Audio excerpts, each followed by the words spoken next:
خوش نصیب لوگ وہ جن کو نصیب ہو صحبت اللہ۔ راہ ولی میں وہ تاثیر دیکھی، بدلتی ہزاروں کی تقدیر دیکھی۔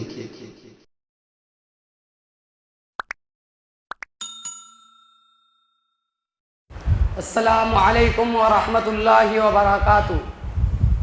الحمدللہ الذی ہدانا لہذا وما كنا لنہتدی لولا ان ہدانا اللہ، والصلاة والسلام علی رسول اللہ صلی اللہ علیہ وسلم، اما بعد فاعوذ باللہ من الشیطان الرجیم، بسم اللہ الرحمن الرحیم، واعتصموا بحبل اللہ جمیعا ولا تفرقوا۔ معزز علماء کرام اور باہر سے تشریف لائے ہوئے مہمانان اعظام، آج میرے لیے خوشی کا موقع ہے کہ انجمن کے آخری مجلس میں تقریر کرنے کا موقع ملا ہے۔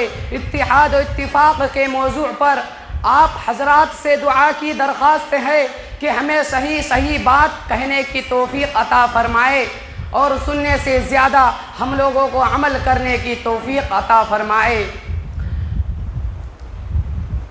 اٹھو اے مومنو اب وقت کی رفتار بن جاؤ، اٹھو اے مومنو اب وقت کی رفتار بن جاؤ، شریعت کے تحفظ کے علم بردار بن جاؤ۔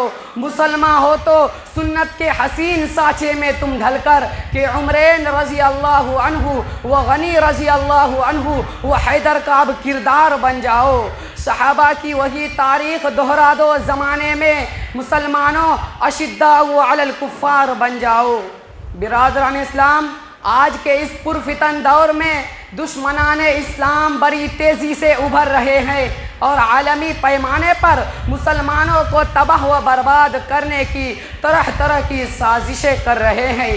کبھی وہ شریعت مطہرہ پر طرح کی تنقید کر رہے ہیں تو کبھی اسلامی تعلیم و تربیت کے شمع کو گل کرنے کی کوشش کر رہے ہیں، تو کبھی ملی تشخص کو مٹا رہے ہیں، تو کبھی مساجد و مدارس کو مسمار کر رہے ہیں، تو کبھی اسلامی تعلیم و تہذیب کو گل کرنے کی کوشش کر رہے ہیں۔ علماء کرام جو انبیاء کرام کے وارثین ہیں، ان کو دہشت گرد قرار دیا جا رہا ہے۔ مسلمانوں کے مکان و دکان کو نظر آتش کیا جا رہا ہے۔ گویا مسلمان آج ہر موڑ پر گوناگو مسائل سے پریشان حال اور سرگردہ نظر آ رہا ہے۔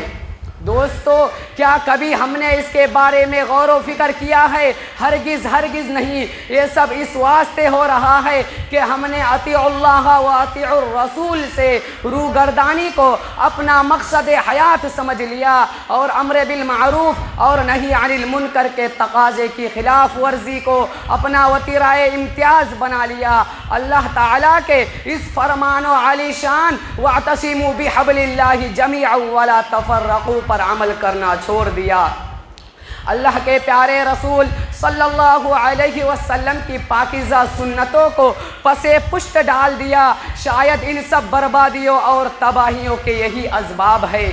برادران اسلام، آئیے آج ہم اور آپ مل کر اپنی تباہی و بربادی، تنزلی اپستی، ذلت و رسوائی کے اسباب پر غور و فکر کریں اور ان کے دفع کرنے کے طریقے سوچیں اور دیکھیں کہ عصر حاضر ہم سے کس چیز کا مطالبہ کر رہا ہے اور یہ نازک وقت کیا مانگ رہا ہے۔ تو ہمیں اس کے لیے ذرا اپنے ماضی کا نظر غائر سے مطالعہ کرنا ہوگا کہ ہمارا ماضی کتنا شاندار ہے۔ ذرا اکابر اعظام اور اسلاف کرام کے کارناموں کو مد نظر رکھنا ہوگا۔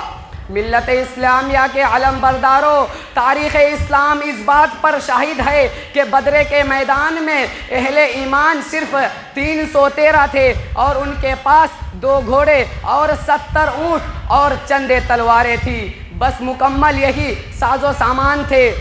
اور اہل ایمان کے بالمقابل کفار و مشرکین کی تعداد 1000 تھی اور وہ اپنے تمام ہتھیاروں سے پوری طرح لیس ہو کر آئے تھے اور ان کے پاس 700 اونٹ اور 100 گھوڑے تھے۔ لیکن جب جنگ شروع ہوئی تو صرف 313 اہل ایمان درویش شفت مجاہدین 1000 کفار پر غالب آ گئے۔ کیوں نہ ہو، الاسلام یعلو ولا یعلا۔ دوستو آج مسلمان اس بات کو سن کر محو حیرت میں ہے اور سوچتے ہیں کہ صحابہ کرام رضوان اللہ علیہم اجمعین کی تعداد بہت کم تھی اور کفار کی تعداد زیادہ، لیکن صحابہ کرام کیسے کفار پر غالب آ گئے؟ تو سنیے، ان کے پاس ایمان کی پاکیزہ ولا زوال نعمت تھی، ایمان ہی دولت عظمیٰ تھی، ان کے دلوں میں نور ایمان گھر کر گیا تھا، وہ اللہ تعالیٰ کے ہر فرمان و احکام پر جان دینے والے تھے۔ رسول اللہ صلی اللہ علیہ وسلم کے اسوہ حسنہ کے پیروکار تھے، امر بالمعروف اور نہی عن المنکر کے تقاضے کو تکمیل کرنے والے تھے، اتحاد و اتفاق کے علم بردار تھے، اللہ کی رسی کو مضبوطی سے پکڑنے والے تھے۔ اسی لیے قرآن کریم میں انہیں صحابہ کرام رضوان اللہ علیہم اجمعین کے بارے میں رضی اللہ عنہم و رضوا عنہ فرمایا گیا ہے۔ ملت اسلامیہ کے غیور فرزندوں، اگر مسلمان متحد و متفق ہو کر شریعت اسلامیہ پر پورے طور پر عمل پیرا ہو جائے تو آج بھی پوری دنیا کی عمارت و قیادت ان کے ہاتھوں میں ہوگی۔ کسی شاعر نے کیا ہی خوب کہا ہے، پھر چوم لے گی عظمت بر کر تیرا قدم، پھر چوم لے گی عظمت بر کر تیرا قدم، گر اپنے اتحاد کی محکم مثال دو۔ دوستو قرآن کریم کے اندر خالق کائنات نے ارشاد فرمایا ہے وَاعْتَصِمُوا بِحَبْلِ اللَّهِ جَمِيعًا وَلَا تَفَرَّقُوا، یعنی اللہ کی رسی کو سب مل کر پکڑ لو، لیکن اتنی ہی بات نہیں بلکہ جمیعاً کا لفظ ہمیں بتا رہا ہے کہ تنہا پکڑنا مقصود نہیں بلکہ سب کا اتفاق و اتحاد کے ساتھ پکڑنے کا مطالبہ کر رہا ہے۔ اور سچ تو یہ ہے کہ اللہ کی رسی کو مضبوطی سے پکڑنا، اتفاق و اتحاد ایک دوسرے کے ساتھ لازم و ملزوم ہے۔ صدحیف جب تک اللہ کی رسی ہمارے ہاتھوں میں تھی تب تک تو اتفاق و اتحاد ہمارے مابین قائم تھا، جب سے اللہ کی رسی ہمارے ہاتھوں سے چھٹی تب سے اتفاق و اتحاد ہمارے درمیان سے رخصت ہو گیا اور ہمارے درمیان اتفاق و اتحاد کی جگہ بہت سے اختلاف نے جنم لے لیا اور اب اللہ کی رسی بالکل ہمارے ہاتھ میں نہیں۔ اسی حقیقت کو شاعر مشرق علامہ اقبال نے اپنے خاص انداز میں یوں فرمایا ہے، اپنی اصلیت پہ قائم تھا تو جمعیت بھی تھی، کہ اپنی اصلیت پہ قائم تھا تو جمعیت بھی تھی، چھوڑ کر گل کو پریشاں کاروانی گل ہوا۔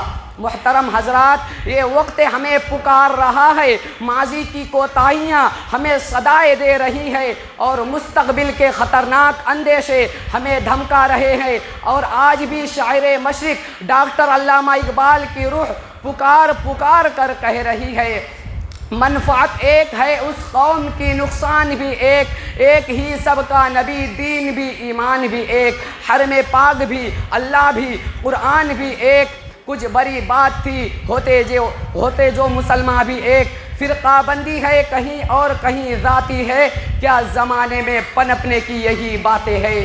دوستو آج ہم بہت سے مسائل سے دوچار ہیں، لہذا ان سے نجات پانے کے لیے بے حد ضروری ہے کہ ہم سب بلا تفریق مسلک مل کر اللہ کی رسی کو مضبوطی سے پکڑ لے۔ وَاعْتَصِمُوا کے الفاظ تو ہمیشہ اور ہمہ وقت کامیابی اور کامرانی کا پیغام دے رہے ہیں، اس سے بڑھ کر ہمارے لیے کوئی سہارا نہیں بن سکتا، مگر معلوم نہیں کہ وہ مبارک ساعت کب آئے گی جب اللہ کی رسی کو مضبوطی سے پکڑ کر ہم اپنے خوابیدہ قسمت کو بیدار کریں اور آپس کے سارے اختلافات اور امتیازات کو قلع کما کر کے ملت کے اوراق پریشاں کی شیرازہ بندی کرے۔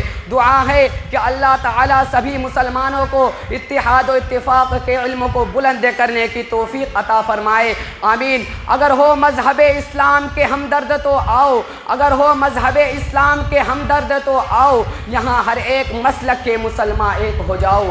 جوانوں یہ صدائے آ رہی ہے آبشاروں سے، چٹانیں چور ہو جائے جو ہو عزم سفر پیدا۔ اللہ تعالی ہم لوگوں کو کہی ہوئی باتوں پر عمل کرنے کی توفیق عطا فرمائے اور اتحاد و اتفاق کے ساتھ ہم لوگوں کو رہنے کی توفیق عطا فرمائے، آمین۔ وآخر الدعوانا ان الحمدللہ رب العالمین۔ صلی اللہ